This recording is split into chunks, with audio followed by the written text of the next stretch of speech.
Mm, Ok, entonces pueden ver la presentación. Sí, Doc.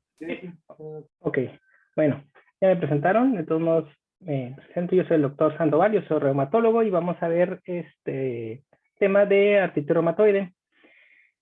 Muy bien, les vamos a presentar un caso clínico breve para ver qué opinan ustedes o cuáles son sus modus operandi en cuanto a estas pacientes, ¿no? Entonces tenemos a una mujer joven de 30 años, realmente no tiene algún antecedente relevante y apenas 2 meses inicia con molestias en sus articulaciones, principalmente en articulaciones de las manos e inicia con rigidez articular matutina de 30 minutos. Conforme ha pasado el tiempo, en estas últimas 2 semanas ha tenido mayor dificultad para poder empuñar, cerrar el puño, y apenas en esta última semana ya le limita a hacer sus actividades de la vida diaria, sobre todo ya cuidados personales, ¿sí? También refiere que ha tenido un poco de malestar y sensación térmica de fiebre, motivo por el cual acude a la consulta. Con estos datos clínicos, ¿ustedes piensan en alguna enfermedad?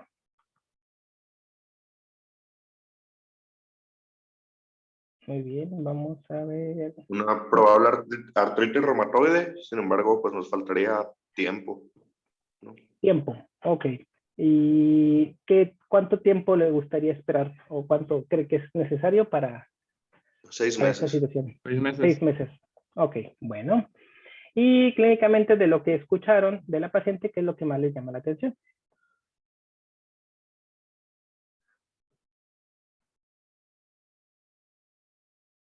Al interrogatorio, El ¿qué fue dolor lo en que las dijo? articulaciones, Ok. la incapacidad para empuñar. ¿Qué es RAM? Disculpe. RAM es rigidez articular matutina. No, pues ese también es un punto importante. Ok, Y que limita sus actividades también. también. Muy bien. Pues se habla de 1 hora, ¿no? Más o menos para artritis reumatoide de rigidez. Ok, sí que más adelante lo vamos a comentar, pero bueno, eso fue lo que algunos de sus compañeros comentó que le llamó la atención, ¿no? La rigidez articular matutina. ¿Y qué estudios le quisieron solicitar a ella?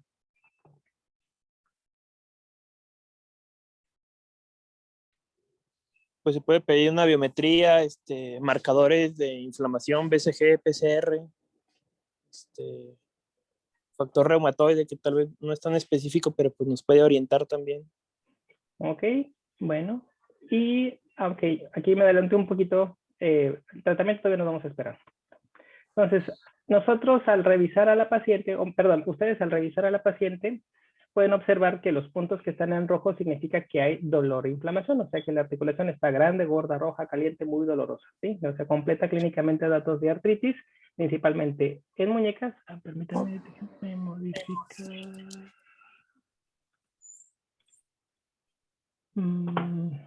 Bueno, es dolor, inflamación en las muñecas, en la primera metacarpofalángica de ambas manos, metacarpofalángicas bilateral y en algunas interfalángicas proximales. En los exámenes de sangre se alcanza a observar anemia leve, que es normocítica normocrómica, una trombocitosis y el resto de los estudios en general están normales de la biometría. La química sanguínea no hay alguna normalidad, solamente tiene un ácido úrico de 7 y por ahí solicitaron un perfil reumático y refieren unas antiestreptolicinas de 590, una proteína C reactiva de 25 y el factor reumatoide incrementado. De esto, ¿cuál es su sospecha diagnóstica?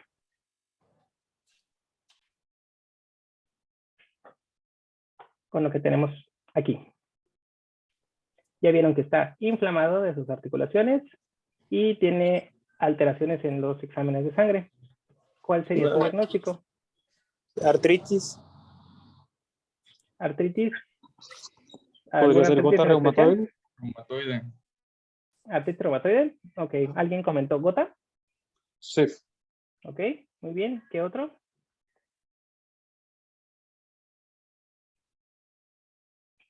Bueno, alguien entonces, sus diagnósticos fueron artritis reumatoide y gota.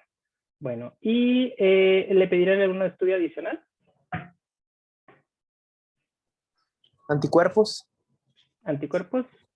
estrictamente el factor matriz anticuerpo, pero ¿al qué otro anticuerpo le pedirías? Anticuerpos, antipéptido, ay, güey, algo así. Antipéptido cíclico citrullinado. Ándale. Ok, muy bien. ¿Y cuáles serían los motivos por los cuales usted referirían a algún médico?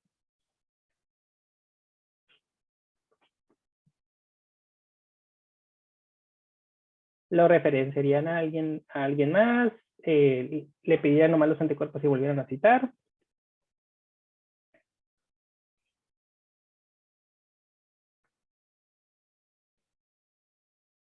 ¿O nomás la van a citar en 2 semanas? No, pues sí se referiría a un segundo nivel. Segundo nivel. ¿Y qué tratamiento le van a iniciar? Porque la paciente tiene molestias. AINES. Pues, AINES. Muy bien. ¿Y cuál AINES le gustaría, doctora? Naproxeno. Naproxeno. ¿Y cuánto? Pues se tiene que iniciar rápido, ¿no? ¿A cuánto me dijo? ¿Cuándo? Ajá, ¿cuánto? Pues no sé de la dosis. O sea, ¿qué dosis le daría a esa paciente? Bueno, muy bien. Indometacina, Indometacina, ¿y cuánto le gustaría darle? no sé, pero por menos efectos adversos, ¿no? El naproxeno hace más falla renal. Ok, bueno. ¿Se le puede Ok, dar entonces- metotrexate también que no? Ok, pero usted está en el consultorio y le dijeron, bueno, tengo estas ok. molestias, voy a referirlo a alguien más, pero ocupan darle algo, ¿no?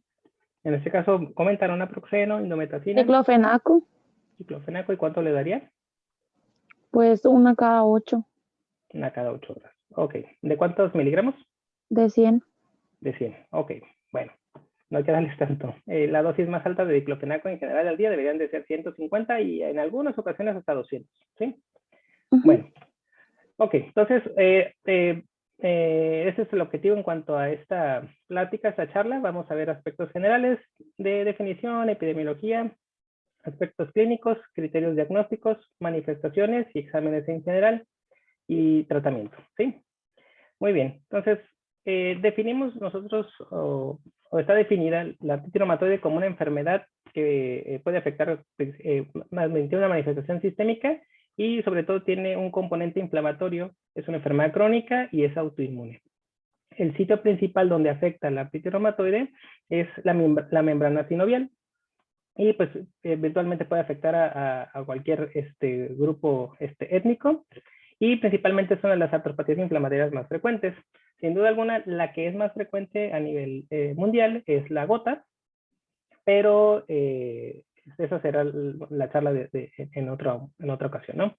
Y principalmente las características importantes de la artritis reumatoide es principalmente dolor articular, que es principalmente crónico y suele ser la mayoría de las veces simétrico, ocasiona discapacidad y aumento de la mortalidad. Principalmente, por ejemplo, la artritis reumatoide ya se considera un factor de riesgo cardiovascular, casi similar como la diabetes, y en mujeres que tienen artritis reumatoide, si se comparan con mujeres de su misma edad, aumenta por lo menos 3 veces el riesgo de infartos al miocardio. La prevalencia, pues casi todas las enfermedades reumáticas son poco prevalentes, son enfermedades raras. Se fijan en Europa y en Norteamérica apenas alcanzan el 1% y por lo general las mujeres son las más afectadas. Puede iniciar a cualquier edad, sin embargo el pico o la incidencia más frecuente es entre la cuarta y quinta década de la vida y la incidencia anual también varía, depende de la población, pero por ejemplo la que está reportada en Estados Unidos es del 16.5 por cada 100,000 personas. Ese es un estudio realizado en población mexicana por la doctora Peláez. Eso se realizó con una metodología que se llama COPCOR. Principalmente fueron 5 regiones del país, que fueron principalmente norte, centro y sureste de México, y pues se alcanza a observar una incidencia de la artritis reumatoide pues, de entre 1.7, 2.8, 1.8 y 1.9 de incidencia. Para fisiopatología, pues solamente vamos a ser un poco concisos. Se recuerda que tenemos que tener un factor genético predisponente para desarrollar la artritis reumatoide. Eso se puede llegar hasta en un 60%, y principalmente los antígenos leucocitarios humanos de DRB1 y DRB4, principalmente el 4, el 0404 o el 01. El 0404 es el que más se asocia con algo que se llaman epítopes compartidos.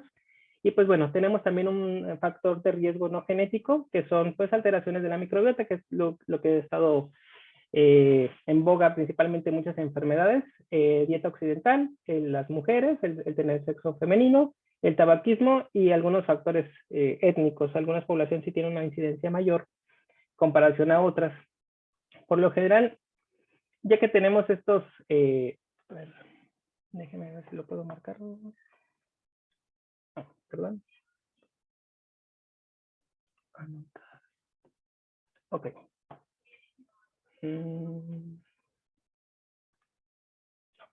Bueno. Ya que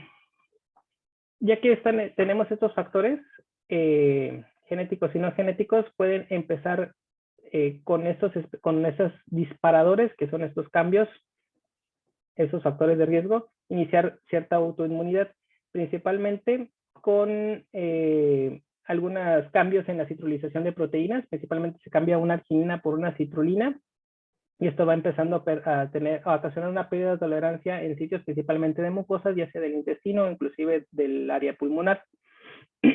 Empiezan a haber interacción entre los linfocitos T y los linfocitos B en macrófagos y en la membrana sinovial, principalmente en los sinoviocitos.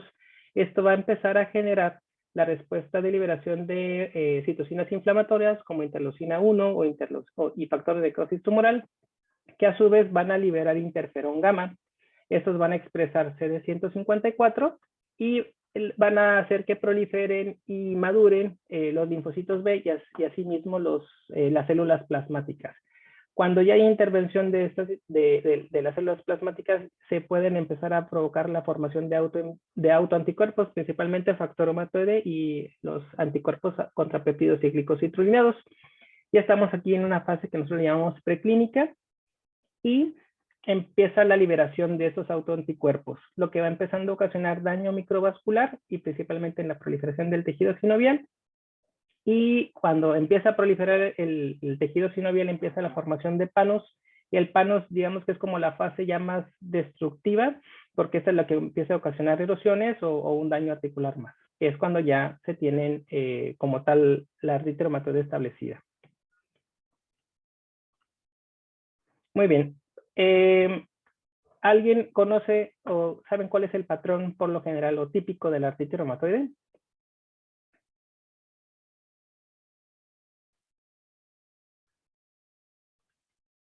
Señor Fernando López. Sí, se presenta dolor articular matutino, predominio matutino, dura más de 1 hora. Y para hacer el diagnóstico tiene que ser mayor a 6 meses, generalmente. Ok, Del bueno, pero clínicamente el patrón, me refiero a qué articulaciones creen que es la que más afecta. Las proximales. Metacarpos. metacarpos. Metacarpos. Ok. Metacarpofalángicas. ¿Y es asimétrica, simétrica? Es bilateral. Simétrica. Simétrica, ok. Bueno, por lo general sí tienen una idea. Clínicamente, pues vamos a integrar datos a la hora de hacer el interrogatorio. Principalmente si describe el paciente que tiene inicios graduales o agudos, cuál es el patrón que tiene, si es simétrico, asimétrico, si es monoarticular, poliarticular u oligoarticular, y principalmente la localización de las mismas, ¿no? Podemos preguntarle también, a veces va muy de la mano, en qué momento del día es cuando tienen estas molestias articulares, y preguntar por otros datos clínicos, ¿no? Enfocados, ya sea tenedinamia, pérdida de peso, fiebre.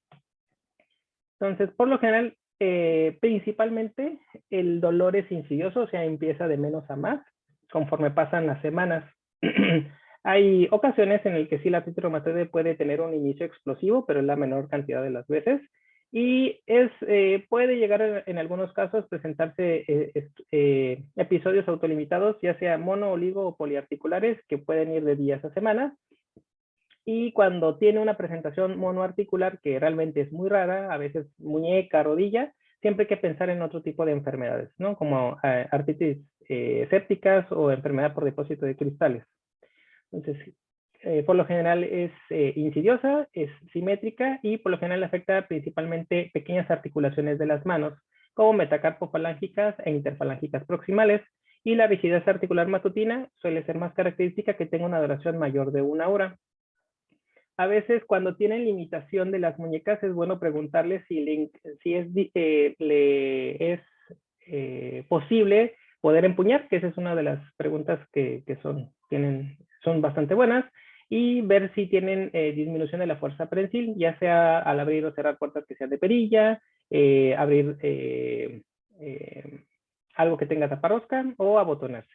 Y también es bueno preguntar a ver si tienen molestias de dolor cervical. En esta gráfica,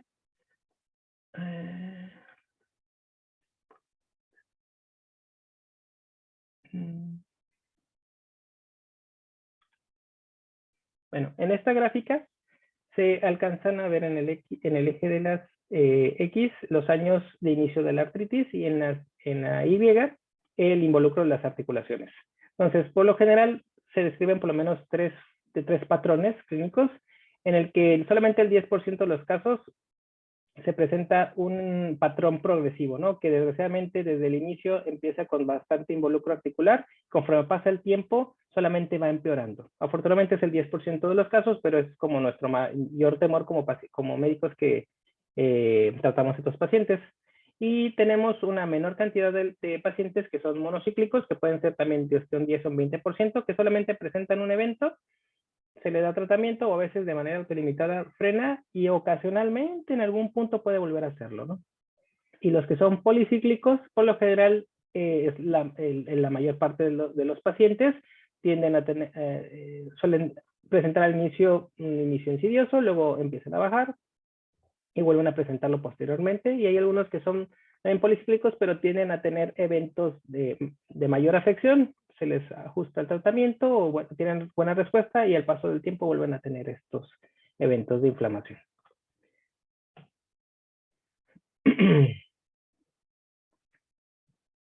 Bueno, en general, bueno, esta es una tabla donde se ciertas características de estas manifestaciones de la artritis.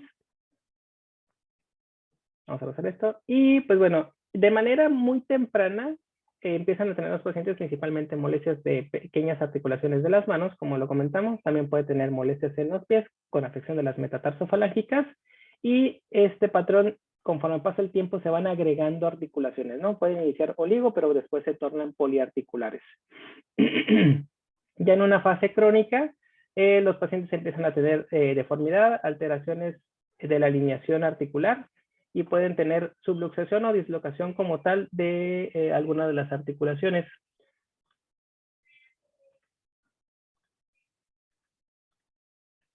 Y principalmente cuando tienen, después de esto, ya cuando tienen una fase pues bastante avanzada y tienen anquilosis, pueden tener limitación funcional. Y pues bueno, cuando tienen dolor cervical, siempre hay que ver si tienen manifestaciones inflamatorias o mecánicas, que por lo general ya en la fase crónica, ya cuando tienen daño, por lo general ya es un dolor, un dolor cervical mecánico y a veces puede tener dolor neuropático. Muy bien, entonces estas son fotografías de algunos de los pacientes que tienen artritis reumatoide, principalmente ya estamos hablando de fases crónicas. Como pueden observar en la imagen de inferior izquierda, tienen aumentos se ve que tienen cambios en las metacarpofalángicas con engrosamiento sinovial, tienen pulgar en Z en ambas, y empiezan los dedos a tener desviación cubital o desviación en ráfaga. Por lo general la flexión es simétrica, bilateral, y a veces pueden tener deformidad en ojal o deformidad en cuello de cisne. También asimismo pueden tener molestias a nivel de los pies con eversión de los talones y hallux valgus, entre otras cosas, entre otras manifestaciones. pueden desarrollar síntomas constitucionales, principalmente por asociadas a la liberación de interleucinas, interleucina 1, interleucina 6, factor de necrosis tumoral, con fiebre de bajo grado, astenia, dinamia, mialgias, hiporexia, pérdida de peso, linfadenopatía y, bueno, esplenomegalia.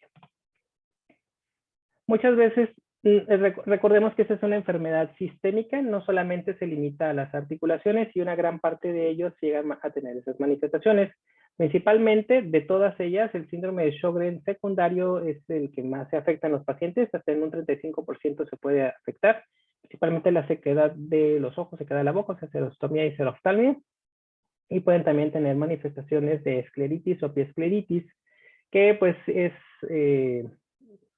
situación en las que tenemos que estar atentos porque a veces se pueden resolver solas, pero a veces necesita del tratamiento con tratamiento tópico, oftalmológico, o a veces ajustar el tratamiento sistémico.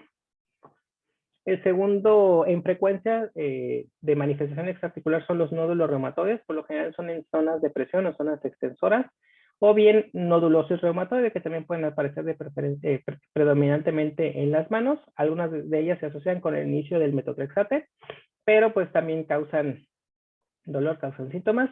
Y ya hay manifestaciones más graves, como son enfermedades pulmonares intersticiales con un patrón usual, que se observan en las tomografías con un patrón en vidrio despulido. Y cuando ya estamos en fases más avanzadas, pues ya tenemos la presencia de fibrosis, que es lo que a veces ya desgraciadamente ya los pacientes ya los vimos en esa parte. Otro tipo de manifestaciones son, por ejemplo, hematológicas, afección de síndrome de Felty, que se asocia principalmente con esplenomegalia, neutropenia, leucopenia, ocasionalmente trombocitopenia, alteraciones hepáticas, alteraciones pulmonares, como ya se comentaron, alteraciones cardíacas y oftalmológicas, neurológicas, musculares, renales, como vienen aquí citadas. Por lo general, cuando tiene una manifestación extraarticular,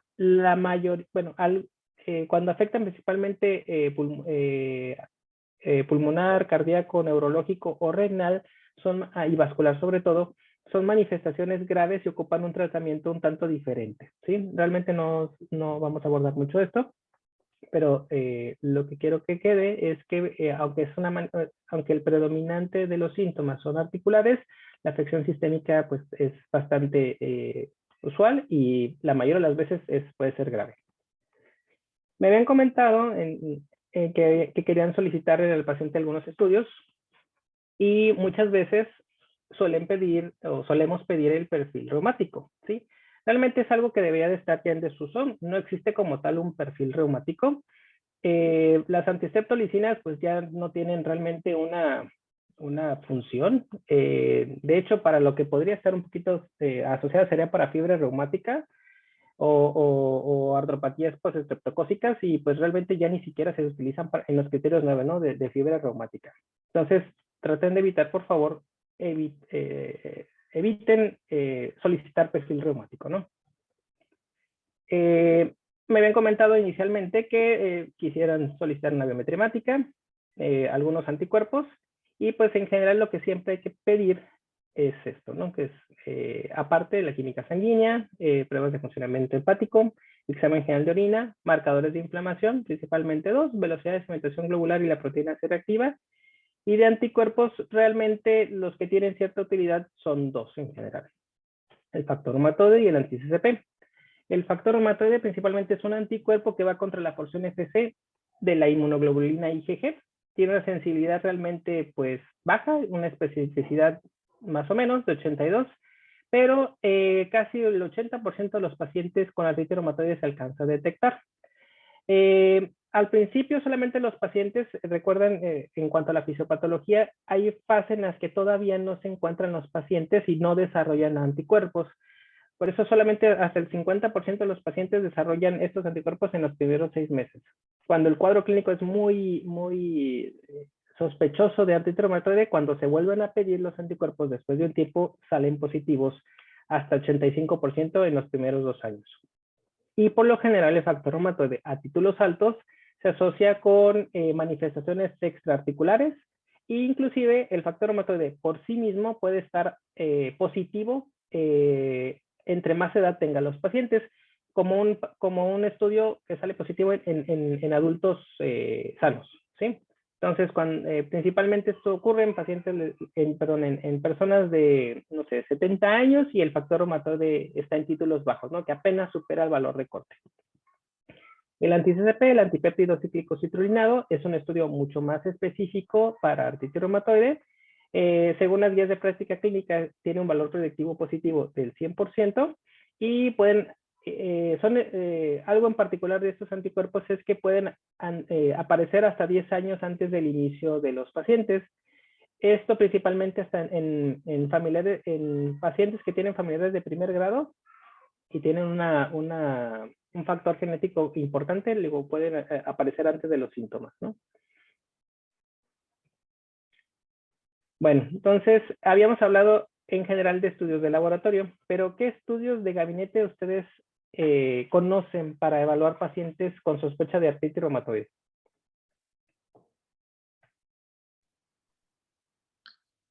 Una radiografía, ¿De dónde? pues de las principales extremidades afectadas, que son los metacarpos, para probables erosiones se ven, ¿no? Es un patrón radiológico. Ok. ¿Qué otro estudio?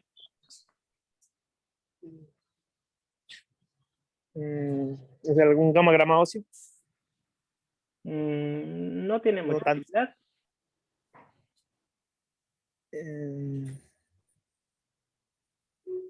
O radiografía de algunas otras articulaciones de cuello, también de los pies, para los metatarsos, ¿Okay? alguna otra articulación, ¿no?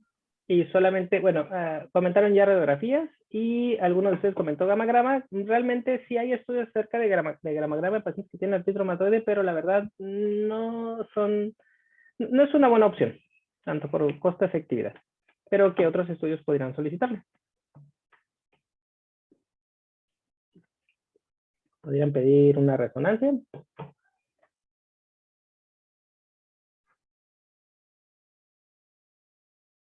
Bueno, lo malo que son muy caras, ¿no? Principalmente lo que más utilizamos son radiografías, ¿no? Tristemente las radiografías solamente sirven para ya pacientes que tienen cierto daño, ¿sí? No podemos evaluar fases tempranas de la enfermedad. Y solamente podemos ver así de manera inicial osteopenia periarticular o yuxtaarticular y es un hallazgo pues sumamente inespecífico.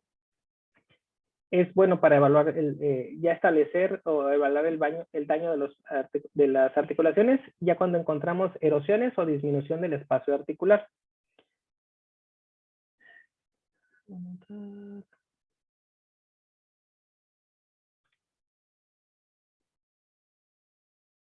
Ok. Ahí pueden ver la flecha del mouse. Sí, ¿No? ¿Sí? Ok. sí, se ve. Bueno, esta es una radiografía pues recortada de una radiografía dorsopalmar de la mano izquierda, ¿no? Entonces tenemos nuestro radio, nuestro cúbito, nuestra ulna y tenemos aquí los huesos del carpo, ¿sí? En este que es el escafoides podemos ver una pérdida de la continuidad de la cortical, ¿sí? O como yo les digo a los pacientes, como una especie de mordida y esa es una erosión, ¿sí? Principalmente aquí en el escafoides. Tiene un poquito, bueno, este es esclerosis subcondral, pero la disminución del espacio articular ya se alcanzó a observar en esta parte. En estos de aquí son quistes óseos, pero también son hallazgos no son específicos, ¿no? Por lo general, déjenme si puedo pasar al siguiente. Aquí está. Esta es una radiografía de un paciente del Hospital General que vimos hace poco. Y como pueden observar en esta radiografía de ambas manos, que es una dorso palmar, principalmente el lado izquierdo, si se fijan en huesos del carpo, prácticamente ya no se alcanza a observar la división entre los huesos del carpo, ¿no? Prácticamente ya están todos fusionados, o sea, tiene una anquilosis. Y hay una pérdida, pues, bastante obvia de la arquitectura del radio, ¿no? De hecho, ya se pierde esto y tiene, pues, múltiples erosiones en esta región. También aquí, de hecho, la apófisis estiloides de la ulna ya no se alcanza a observar. Y En metacarpofalángicas, pues realmente no se alcanza a observar unos daños realmente importantes. Iguales interfalángicas proximales, aquí se alcanza a ver un poquito de edema de tejidos blandos. Y pues bueno, bastante disminuido el espacio disminución del espacio articular en las interfalángicas distales. En este, que pues antes este era el trapecio, pero aquí los escafoides tienen esas como erosiones. Y en las metacarpofalángicas, en la tercera del lado derecho, tiene una erosión bastante grande, ¿no? También tiene una erosión en la región de la metacarpofalángica izquierda. Entonces, esto pues son datos son datos radiográficos bastante importantes en este paciente, pero pues ya tiene 10 años con esta enfermedad, ¿no? Que pues bueno, tristemente llegó con nosotros con ese tiempo de evolución. Entonces, por lo general, se van a pedir radiografías de las manos, o sea, se va a pedir dorso, palmar y oblicuas bilateral. Eviten pedir radiografías laterales, porque si ustedes piden el lateral, el rayo entra aquí y lo único que va a hacer, no se alcanzan a observar bien las estructuras porque se sobreponen los huesos, ¿no? Entonces, lo ideal es que sea dorso palmar o radiografía de las manos, PA, y oblicuas, ¿no? Que eso es lo que nos da mejor panorama. También es útil pedir radiografías dorsoplantares. Esas también que sean radiografía de los pies APO oblicuas. Y muchas veces, a veces se alcanzan a observar más rápido las erosiones en las metacarpofalángicas, en las metatarsofalángicas, en la primera y en la quinta de ambos pies. En este caso, esa es de una fotografía de internet, pero se alcanzan a ver erosiones en la interfalángica distal y la proximal del primer dedo del pie izquierdo. Y en la segunda metacarpofalángica, pues aquí es obvia la erosión, ¿no? Es esta pérdida de la cortical de la cabeza del metatarso. La imagen de la derecha, este es los pies del paciente que les había mostrado hace poco. Y prácticamente la cuarta interfalángica, la cuarta metatarsofalángica, pues ya perdió casi completamente su arquitectura, y de la quinta pues tiene bastantes erosiones. De hecho, está ya luxada la interfalángica proximal con el metatarso, ¿no? Muy bien. Por lo general pueden pedir, si el paciente tiene muchos síntomas a nivel de las rodillas, el hombro, codo, pues se pueden pedir radiografías principalmente, ¿no? Pero no sé por qué la mayoría de las guías, o inclusive la guía práctica clínica, hace mucho énfasis a abordar el problema cervical, ¿no? Entonces, cuando tenemos cervicalgia, y principalmente rigidez, hablan más de una enfermedad crónica. De una manera muy aguda sí puede haber dolor cervical. Ahí son más de características inflamatorias, pero pues no es lo más frecuente. Principalmente empieza a haber esta molestia a nivel cervical porque hay inflamación de los tendones, una tenosynovitis del ligamento transverso de C1, que es el atlas, porque es el que estabiliza la apófisis odontoides del axis, ¿no? Entonces, en la primera imagen de izquierda, en la parte superior, se ve lo que es anatómicamente normal. Es una vista posterior, ¿no? Entonces tenemos nuestro atlas, tenemos el axis y tenemos este aquí que es el diente, que es la apófisis odontoides de nuestro axis. Entonces, a este nivel, ya en una vista de arriba, tenemos aquí membrana sinovial, que es lo que circunda a la apófisis odontoides, y tenemos este ligamento transverso del atlas. Entonces, muchas veces, como hay alteraciones a este nivel, va a tender a la subluxación, y la subluxación ocupamos ya hacer ciertas mediciones, principalmente midiendo el PADI. El PADI, esta es la distancia entre la superficie posterior del odontoides y la región anterior del arco posterior del axis. Entonces, por lo general, este PADI, esta medición, por lo general tiene que ser de aproximadamente 20 milímetros, pero cuando se va cortando, ocurre esta inestabilidad, esta luxación, y ya cuando tienen 14 milímetros, pues por lo general, o sea, mayor disminución, ya empiezan a tener molestias, disestesias, parestesias, debilidad de miembros torácicos, Y cuando tienen menos de 10, pues ya hay un compromiso de la médula y de los nervios y pues ya habla de mal pronóstico. Entonces, por lo general, cuando se va a evaluar un paciente que tiene dolor cervical, hay que pedir una radiografía lateral del cuello. Pueden pedirse solamente lateral o pueden pedirse dinámicas. Y cuando vayan a pedir la vista anterior, que sea transoral, porque transoral nos permite observar la posición ontoides, ¿sí? Si solamente lo hacen normal, pues los dientes nos van a ocluir esta parte, ¿no? Entonces, siempre que se va a pedir una radiografía lateral, digo anterior o AP de la columna cervical, hay que pedirla transoral. Bueno, entonces, radiográficamente, pues tenemos más herramientas, principalmente es el ultrasonido. Este es muy útil para detectar pacientes cuando están en fases tempranas. Principalmente utilizamos una característica principal, que es el Doppler poder. Realmente capta más vascularización en los lugares donde hay más edema o más inflamación. Ya con esto se alcanzan a observar datos en la membrana sinovial o bien la tenosinovitis.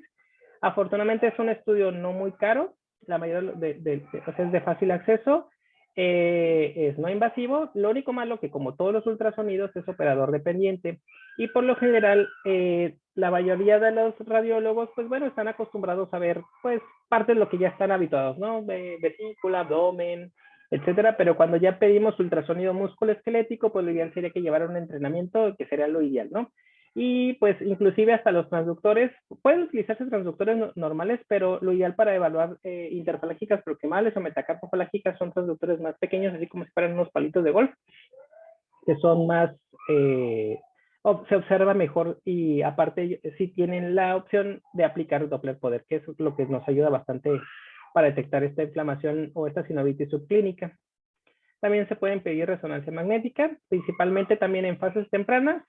Se observa principalmente edema óseo, reabsorción ósea como resultado de las erosiones, y cambios tempranos en cuanto a la membrana sinovial y la tenosinovitis, similar a la del ultrasonido. Desgraciadamente son estudios muy costosos, son poco accesibles. Hay resonancias magnéticas que se utilizan para protocolos de investigación, que realmente es un resonador muy pequeño, o sea, solamente es para poner las manos, pero pues no, yo creo que en México nomás hay en lugares de investigación, pero no son estudios desgraciadamente muy caros, ¿no? Por lo general, en estas imágenes de resonancia magnética, aquí solamente se ve una proyección normal, una secuencia T1, donde se pueden ver el hueso de la interfalángica distal, la proximal, perdón, la metacarpofalágica, interfalángica proximal, que en la segunda secuencia, que es la imagen B, es una secuencia STIR.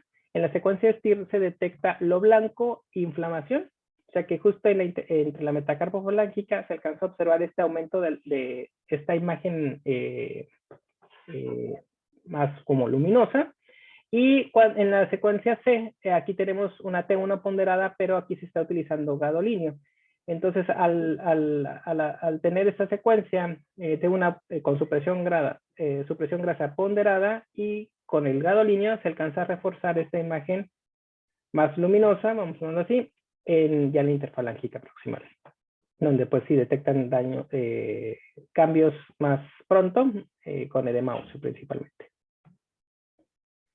Bueno, entonces, en cuanto a los criterios de clasificación, los que se utilizaban hace mucho, en el 1987, eran estos. Son 7 dominios, donde el paciente tenía que tener al menos 4 de ellos para que clasificara para artritis reumatoide. Fueron los primeros que se establecieron para tratar de unificar pues, criterios y saber a qué se le iba a llevar a los pacientes de artritis reumatoide. Y su sensibilidad pues es del 79 al 80%, pero son muy específicos. Lo malo que solamente se desarrollaron estos primeros criterios en pacientes ya con artritis reumatoide establecida. Entonces, pues ya eran pacientes con muchos cambios, ¿no?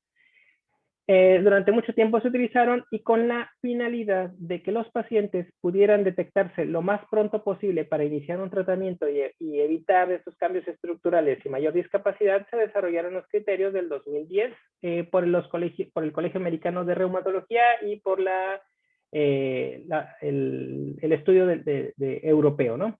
Aquí tienen principalmente estos dominios, pero lo importante antes de utilizar estos criterios de clasificación son dos principalmente. Uno, tiene que tener al menos una articulación inflamada que a ustedes les conste al revisarlo, y por lo menos, y lo segundo es que se tiene que descartar alguna otra condición que pudiera generar esta situación, ¿sí?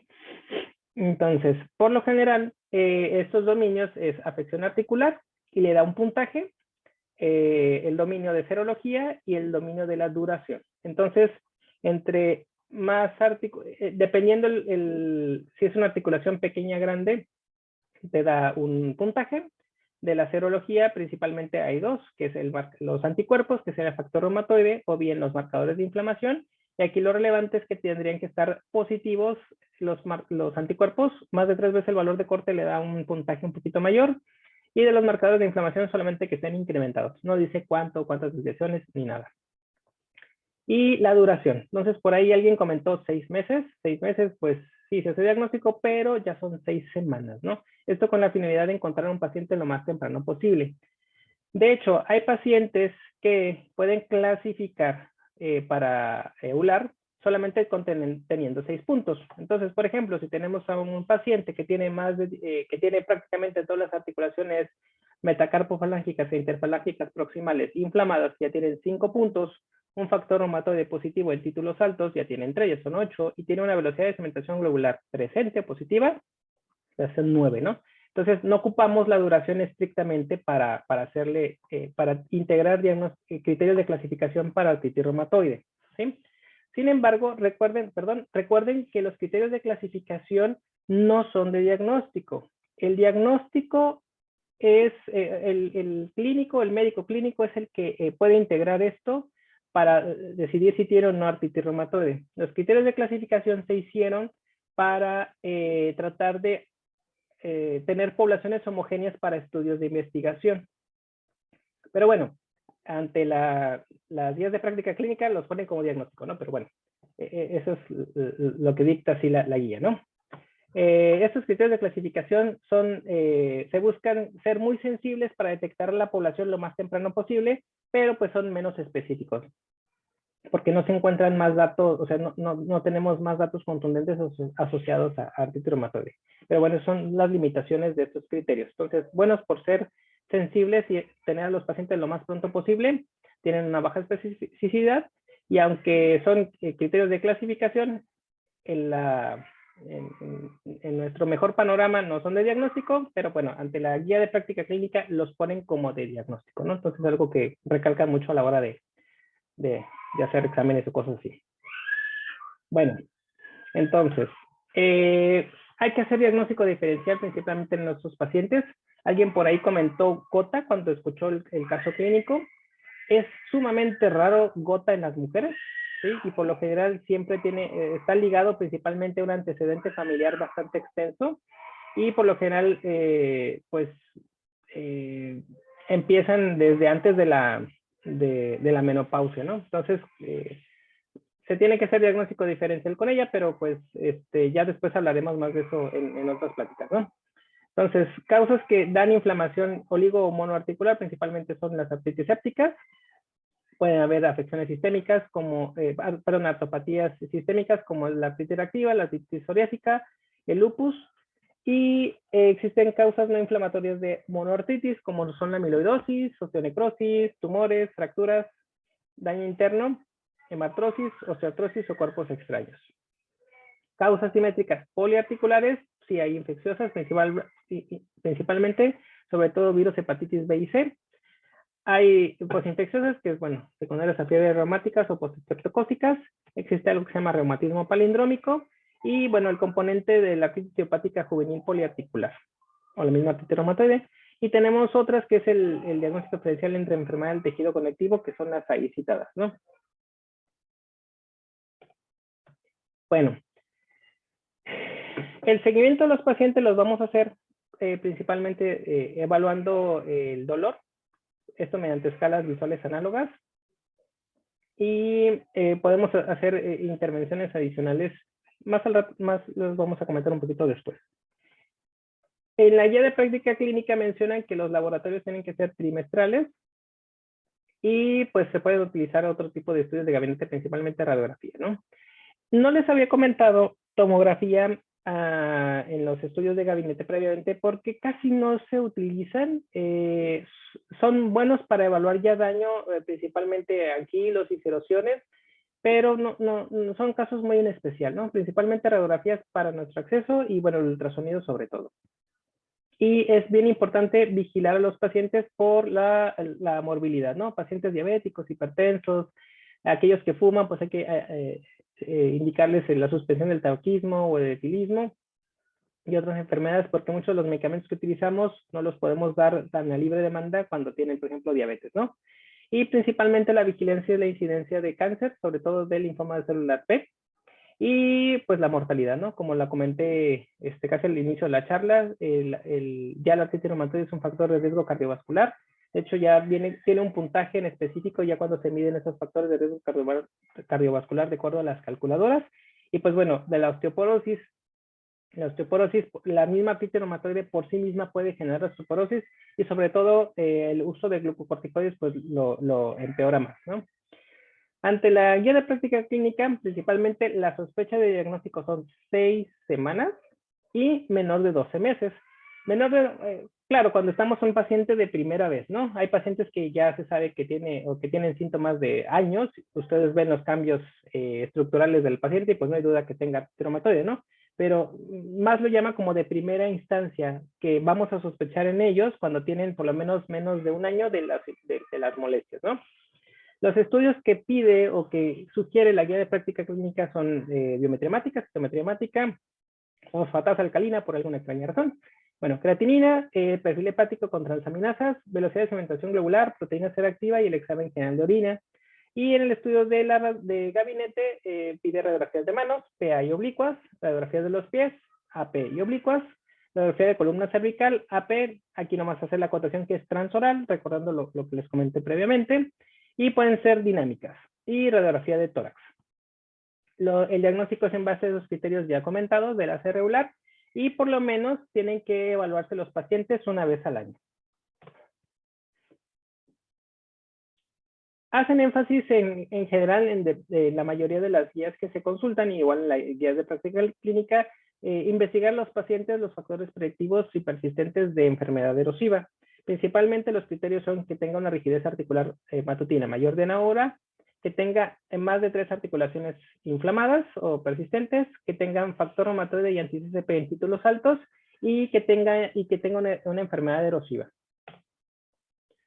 Se utilizan algunos instrumentos de actividad de la enfermedad, principalmente el SDAI y el CDAI y el DAS28, que viene un poquito más adelante, ¿sí? El que más se utiliza en la práctica clínica del día a día es el CDAI, que es el índice de actividad de la enfermedad, ¿no? En clínica, y este es el simplificado, así lo llaman, ¿no? Ese es el simplificado de la sede de clínica.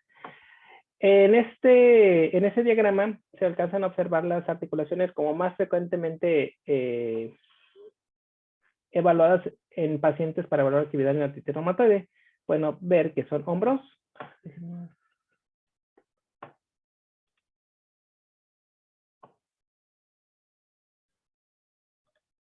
Acá. Pueden ver que son hombros, codos, muñecas, metacarpofalángicas, interfalángicas proximales, rodillas, y pues bueno, en algunos se alcanzan a considerar las caderas, ¿no?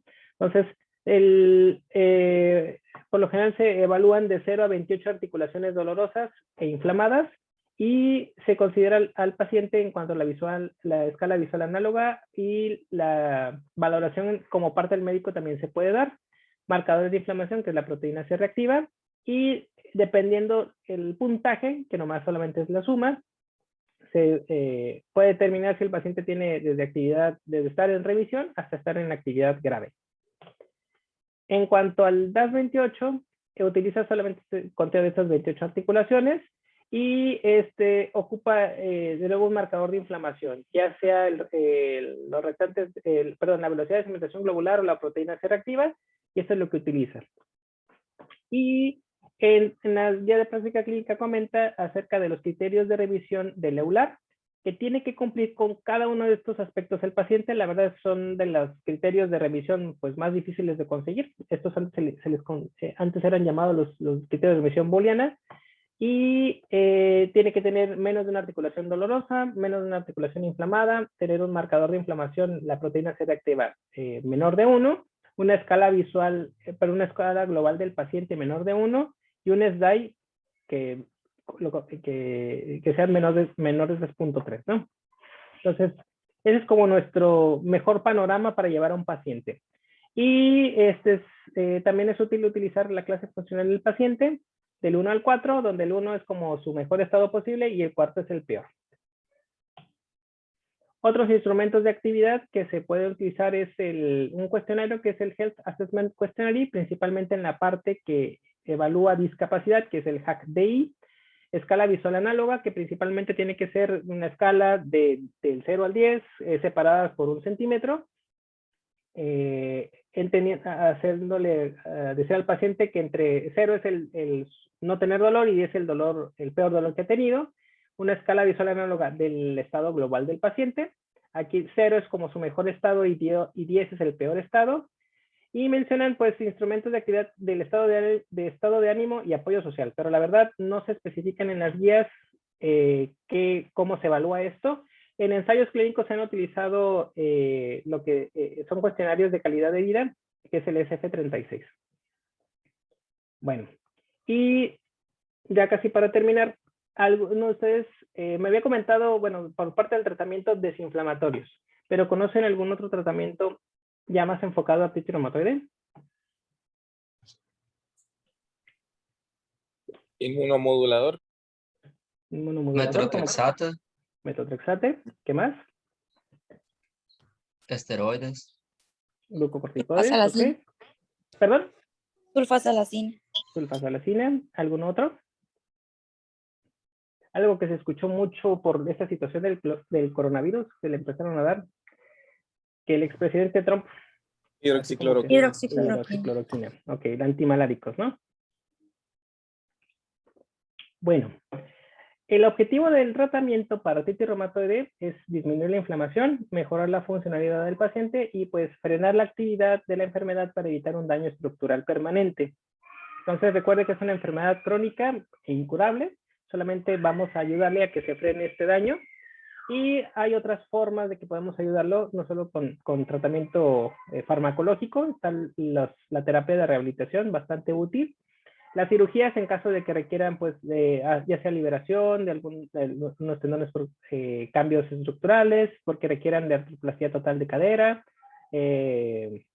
rodilla, y pues muchas veces también está el tratamiento paliativo, principalmente en pacientes que desgraciadamente ya vimos muy tarde, que tienen una deformidad, un daño estructural bastante importante, y pues digamos que el tratamiento paliativo es una combinación entre la rehabilitación, manejo farmacológico, de analgésicos, ¿no? Entonces, tenemos analgésicos solamente, ya sea paracetamol o tramadol. Recuerden que aunque mucha de la población en general tome a burla el paracetamol, es un analgésico bastante bueno, tiene pocas interacciones realmente, y pues es un adyuvante, ¿no? Puede darse paracetamol con alguno otro de los medicamentos que vienen citados. Y de los AINES tenemos pues una gran variedad. Recuerden, bueno, hay COX selectivos y COX no selectivos. Y recuerden que ningún AINE se combina con otro AINE, ¿sí? Por favor, solamente aumentan el riesgo de pues, evento adverso gastrointestinal, hematológico, renal, cardiovascular, etcétera. Entonces, no AINE simultáneamente. Y por lo general, las guías de práctica clínica recomiendan tener a un paciente por lo menos una semana con la dosis tope de los desinflamatorios, pero solo uno de ellos. Y claro, se puede combinar, por ejemplo, con el paracetamol o con otro analgésico como tramadol, ¿no? A lo máximo sí pudieran juntar un AINE sistémico oral con uno local, pero es la única excepción a la regla, ¿no? Y los glucocorticoides, ya sistémicos e intraarticulares, ya sea los intraarticulares pues asociados a infiltración por tendinitis, por inflamación en la rodilla, en el hombro, etcétera. Y los glucocorticoides sistémicos, pues lo ideal sería darlo en la menor dosis posible por la menor cantidad de tiempo posible.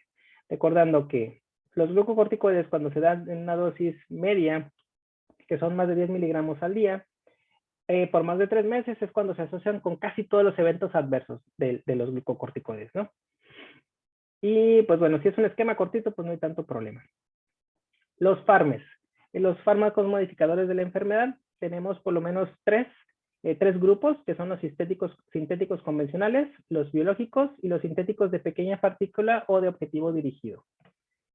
La verdad, no vamos a ahondar mucho en el tema porque es bastante extenso y por lo general ya se supone que utilizan, ya ocupan una referencia para iniciar este tipo de medicamentos. Los fármacos convencionales tenemos varios, están el metotrexate, sulfasalazina, los antimaláricos, leflunomida, acetoprina, ciclofosfamida y ciclosporina. Mencionan en la guía de práctica clínica de penicilamina, pero pues la verdad son estudios anecdóticos, son bastante viejos, no se usa realmente en la práctica de la vida diaria. La ciclosporina igual, ya casi no se usa. La acetoprina solamente en cuestiones muy específicas, principalmente cuando tienen afección pulmonar. Pero nuestro caballito de batalla es metotrexate, ¿sí? Sulfasalazina lo pone como el fármaco de segunda línea en las guías de práctica clínica. Y como si tiene factores de mal pronóstico, que vamos a ver en unos momentos, puede usarse metotrexate y cloroquina. Ciclofosfamida solamente lo utilizamos cuando tiene una manifestación grave, una manifestación extraarticular, por ejemplo, que tenga vasculitis, que tenga una afección que involucra corazón o pulmón o neurológica. Y los fármacos biológicos son pacientes que no podemos utilizar los fármacos o que ya falló a una terapia con fármaco convencional, utilizamos esos medicamentos, ¿no? La ventaja de los biológicos son su gran efectividad, son bastante seguros. Lo único malo, pues el acceso económico es bastante malo, ¿no? Ese es el gran pero principalmente. El tratamiento mensual de biológico por lo general andan en 20,000 pesos y pues la verdad son muy pocas las personas que pueden conseguirlos, ¿no? De los anti-TNFs tenemos infliximab, adalimumab, colimumab, certolizumab pegal y etanercept. Etanercept, aunque no es un anticuerpo monoclonal, va contra una proteína de fusión, pero están englobados en estos fármacos contra el factor necrosis tumoral. Tenemos fármacos biológicos que van contra la coestimulación, principalmente Abatacept, con la inhibición de CD80-86, y rituximab, que va contra el anti-CD20. Y tenemos inhibidores del receptor de interleucina 6, que es tocilizumab y sarilumab. En México nomás tenemos tocilizumab, no tenemos el otro. Y tenemos, por ejemplo, en la guía, en otras guías, mencionan a Quinra, que va contra interleucina 1, en México no se comercializa. Y tenemos los fármacos comentados que eran de pequeña partícula o de objetivo dirigido, que son inhibidores JAK. Tofacitinib, baricitinib, y apenas hace 2 meses ya aquí se autorizó el uso de upadacitinib. Claro que en protocolos están corriendo muchísimos más, pero pues la verdad no, como todavía no tienen autorización ni por la EMA, ni por la FDA, ni mucho menos aquí, pues no se los comento. Y lo que sí está reportado es utilizar fármacos biológicos biosimilares. En México sí hay de venta libre infliximab, etanercept y rituximab. Adalimumab, en otros lugares del mundo sí tienen ya biológico biosimilar, pero en México todavía no se cuenta con eso. A grosso modo, estos son una tabla que se observa, que se describen las características de esos fármacos modificadores de la enfermedad. Principalmente estos dos nos vamos a enfocar, que es metotrexate y leflunomida. Los dos tienen una efectividad bastante buena. De hecho, su mecanismo de acción es similar, o sea, inhiben lo que es la vía de la 5-dihidrofolato reductasa. El metotrexate son dosis semanales por lo general, que pueden ser de 3 tabletas hasta 8. Y principalmente con ellos el evento adverso principal es gastrointestinales, náusea, vómito, ocasiones cefalea, pero los más graves son la mielotoxicidad o mucositis, ¿no? Entonces, por lo general, a ellos hay que vigilarle mucho la biometría hemática, el perfil hepático y sobre todo la función renal, porque cuando tienen una función renal deteriorada, pues hay que evitarlo o disminuir la dosis. La leflunomida es igual, tiene una buena son bastante efectivos, hay que vigilarle lo mismo, nomás la ventaja de la leflunomida es de que podemos darlo aunque tenga una función renal baja. Y pues bueno, la hidroxicloroquina, realmente no, como tal, no es un inmunosupresor, es más un inmunomodulador. Cuando los pacientes tienen enfermedad leve o que no tienen factores de riesgo, por lo general es una buena opción darlos como monoterapia. Y pues bueno, la cetoprina son solamente casos muy precisos. Se supone que de manera, por historia, la cetoprina fue el primer inmunosupresor que se dio para la artritis reumatoide, pero pues tristemente no hubo mejoría. Y pues bueno, el segundo fármaco de elección de acuerdo a la guía de práctica clínica es la sulfasalazina, que pues son dosis variables desde 500 miligramos hasta 3 gramos al día, o sea, de una tableta hasta 6. Puede dar ciertas molestias gastrointestinales muy inicialmente, pero en general es bastante seguro, ¿no? Nomás hay que darlo en pacientes que sean alérgicos a la sulfa.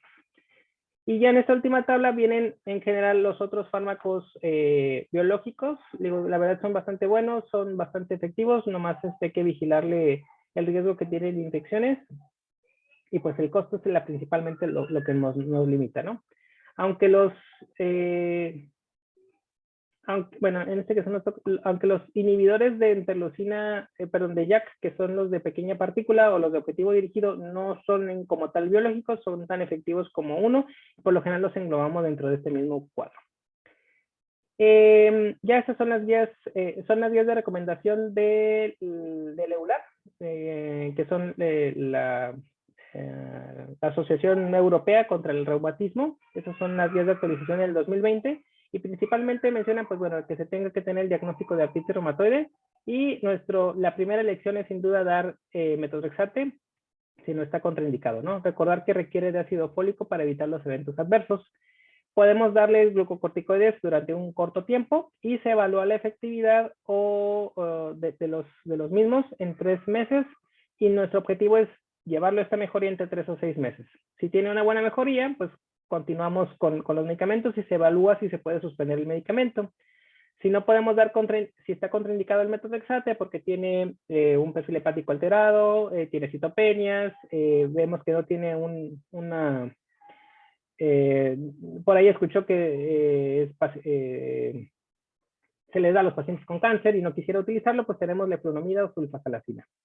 En caso de que no, se evalúan factores de mal pronóstico que utilizamos principalmente, que son marcadores reactantes de fase aguda incrementados, o los anticuerpos que son el factor método del antipéptido cíclico citrulinado positivo, o que tenga un daño articular temprano, o sea que se vean las soluciones mucho antes, o que hayan fallado a 2 fármacos convencionales. Podemos utilizar fármacos biológicos o inhibidores JAK. Si no tenemos factores de mal pronóstico, podemos utilizar otro fármaco sintético como leflunomida, sulfasalazina o la combinación de otros, ¿no? Con glucocorticoides. Si no mejora, podemos cambiar de biológico o cambiar un inhibidor JAK, ya sea 1, 2 y 3, y se evalúa la efectividad en 3 meses, ¿no? Si es buena, si alcanzamos esta mejoría, pues podemos reducir los medicamentos, o si no hay mejoría, pues se cambia de biológico. Y esas son las guías de tratamientos de la guía de práctica clínica. En general, lo que establece de manera inicial es cuáles son los factores de mal pronóstico. Si el paciente tiene factores de mal pronóstico que vienen citados en el recuadro de la superior izquierda, lo ideal sería ver qué tratamiento se quedaría, ¿no?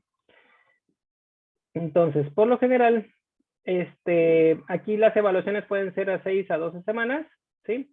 Y pues bueno, puede ser con un tratamiento no farmacológico, que es darle información al paciente, que haga algún tipo de actividad física regularmente, terapia ocupacional, y pues bueno, control de peso, soporte social y termoterapia. Podemos tener tratamiento farmacológico con los analgésicos, desinflamatorios, glucocorticoides, ya sea sistémicos o arterioarticulares. Y pues bueno, si tenemos que estar evaluando al paciente con esos intervalos de 1 a 3 meses para que alcance una remisión, con los criterios de actividad que se les comenté previamente. Y por lo menos cuando un paciente está estable, lo ideal sería evaluarlo anualmente por lo menos.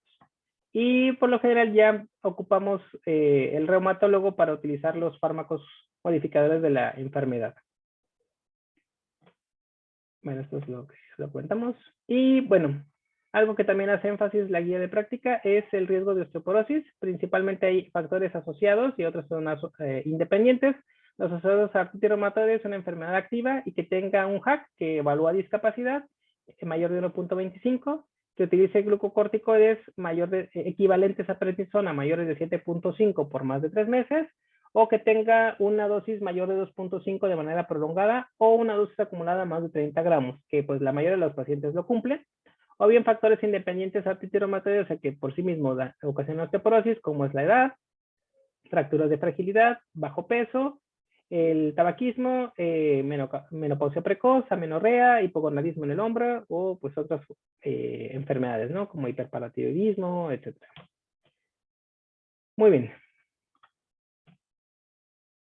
Y los criterios de referencia, dice que aquí, dice la guía de práctica clínica que lo ideal sería que el paciente sea enviado a reumatología lo más antes posible, principalmente para establecer diagnóstico, evaluar actividad y dar tratamiento.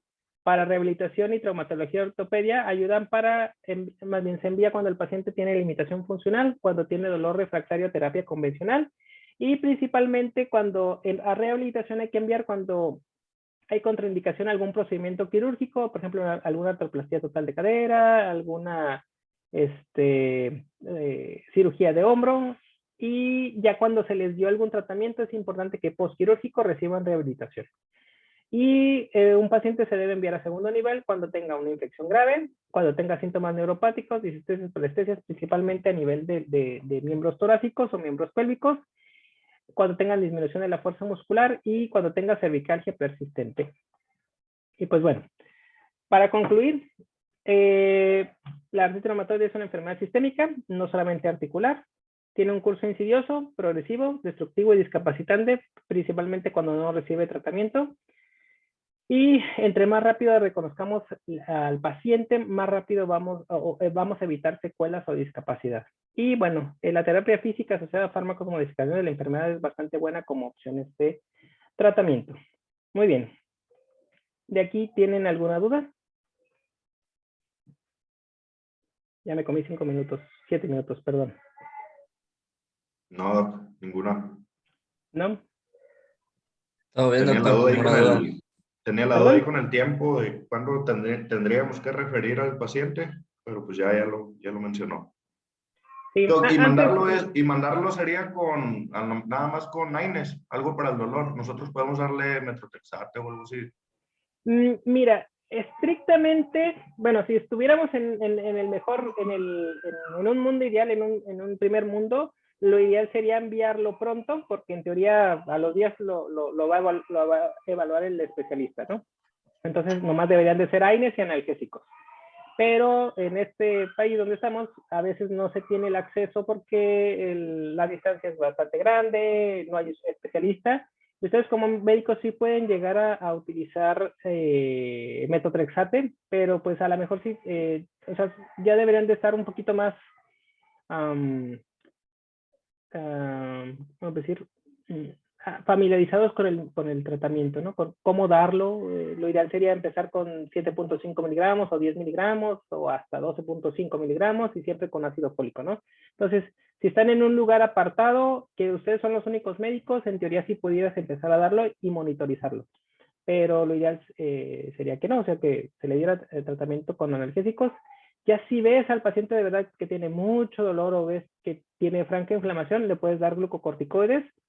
En general, si la visita con el médico es relativamente rápida, en teoría no te va a cambiar el panorama, ¿no? O sea, no lo vas a encontrar sin inflamación a la hora de revisarlo. Y lo importante es de que ya que detectan al paciente, enviarlo, hacerle la referencia y con esos estudios que vienen citados ahí para monitorear y todo eso, les ayuda mucho a nosotros los médicos de segundo contacto que ya lleguen con esto para empezar con tratamiento, ¿no?